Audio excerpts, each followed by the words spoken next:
taught education. They were sisters who organized demonstrations.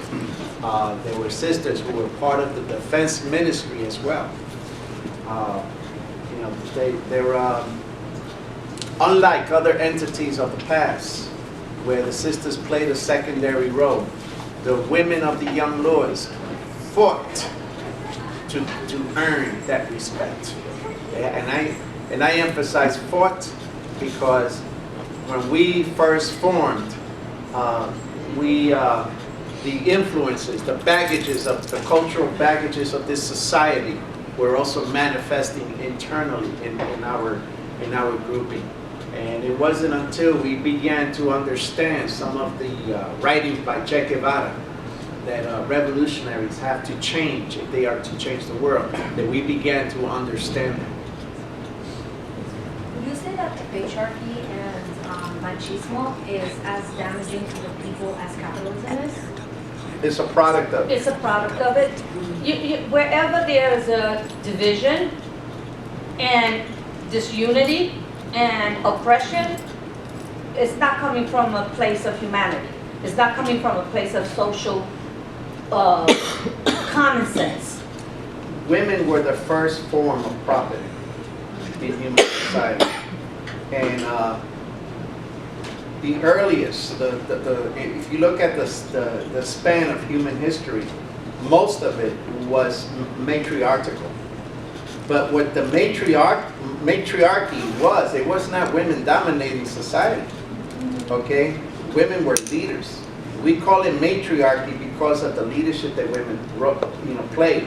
But it was not an oppressive role. When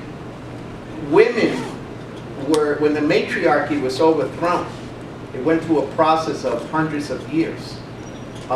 Women became the first form of property. And I mean, look at the word family. If you look at it in the Latin language, the original Latin text, family, the term family means house of slaves. Okay, that's literally what it means. That's why in Spanish we say casándote. Okay, because the house was the stable where the slaves were kept. You know, esposa, exactly. Esposa means shackles. You know, so, you know, when the patriarchy came about, it was a symbolism of ownership. Ownership of the first form of property, which were women. Women were the first slaves.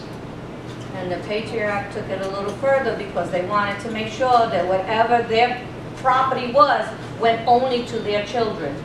So then they started to secure that you be married, one person, they're the heads, they control, they get their property secured only for their children.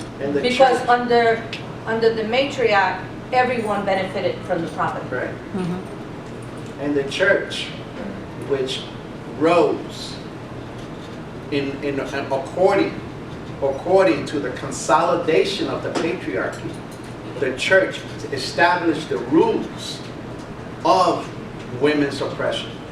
Do you remember the name of the book we read in terms of Engel on the origins of the family, private property, and the state? That's a good book to read. The Origins of Women's Oppression by Karl Marx. Right. Yep. Brother. Yeah, I just want to go back to what I wanted to ask before.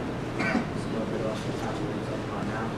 When you were in the defense ministry, right, when you were doing your protests or your Can you speak a little louder? Sorry, when you were in the defense ministry and you were doing the protest and organization, you were protecting it from, like, you know, sabotage or outside interference.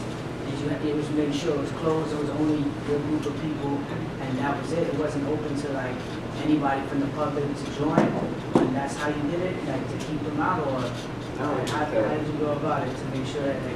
No, our function was to guard against the police. Our function was to guard against disruptors. We never excluded anybody, from partaking in demonstrations. Our job as a defense ministry was, yes, the protection of the organization, but our job was mainly protecting the political integrity of the young lords.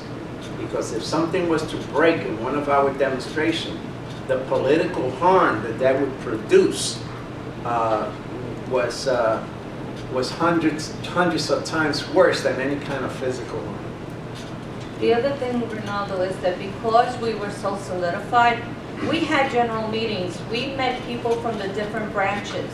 We were all, I wasn't in defense, but I looked out. I made sure that in my surroundings, and all cadres did that there would not be a provocateur to get away with shit. Because the level of awareness was, we're doing this to make a point so that people understand where we're standing on this point, and we're not gonna let anybody damage this shit. I'll give you an example, a very good example. Right after the Cuban Revolution, the U.S. was planning on sending soldiers into the Bay of Pigs. And it was people who supported, not no members of the Communist Party of Cuba or the Cuban military. It was peasants who found out that they were going to land in that district, and they immediately ran to the Cuban army and told them they are planning on invading right here. So when they came, they got clobbered because the Cuban army was prepared, and it was thanks to the people. When people respect you, then you can say you've become their leader. And when you become their leader, you got your shit tight. They protected us, the community protected us at the church. The community protected us at Lincoln Hospital. When we took over the church, the People's Church, the second time, and we took it with shotguns and automatic rifles. Okay? I know there's children here, but you're going to learn about this history anyway. And they're my grandchildren, they're going to learn. We took it over with weapons, okay? And we prepared, some of us prepared to stay behind and die.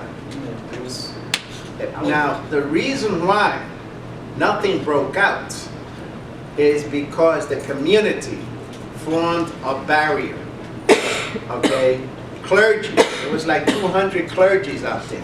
Wow. Progressive clergy that supported us, standing in front of the church. Community residents, las comadres, las abuelas, they came with ollas de comida, okay, to feed us, okay. There was an old lady who brought her old rusty 38, okay. The shit would have probably backfired if we would have shot it. But the fact that she wanted to support us to that level was very symbolic. And when we got the guns out of the People's Church, it was with community's help. Okay, because we knew that they were going to pat us down the minute we were walking down the street, holding our weapons. The community helped us in the withdrawal of the weapons. So I'm giving that example to show where is it that we have to take things to, because if you do not live by the principles of Che Guevara, where you have to be able to communicate with the people, where you have to be so intellectual that you're able to speak the language of the people, okay? In our case, be able to speak the language of the homeboys, on the street level, and be able to politicize them from there, okay? If you're not able to do that, then you will never be a leader, and because it's going to, every experience is unique, every experience is different. What comes about in the future in this country is not going to be identical to what we experienced, okay? It's going to be a different reality. But the principle is that you have to look at galvanizing. You have to be able to become more sophisticated politically than the sophistication of the Republicans and the Democrats. You have to know your history. You have to know their history better than they do. You have to be a specialist in every aspect of the word. And each person expands 6 people 6 people expand 12 people, 12 people expand 32 people, 32, that's how we do it. If anything is worth doing correctly. Remember, ideology is important. The transformation of garbage ideology that's been fed to us through our lifetime has to be changed. Machismo and passivity cannot coexist in a revolutionary movement. Oppression of any kind cannot be experienced and acted out in the movement. There has to be certain disciplines and certain program and platform that will be the basis by which you unite. No, te falta 4 minutos, no me calles. So I wanted to recap that because I think that's important for you all to remember. Yeah. Anything else? You want to say something, mommy? You want to ask a question? I saw your hand go up. Go ahead, mamita. We got 3 minutes. We had a young lord your age. Yeah. We won't look at you. Okay.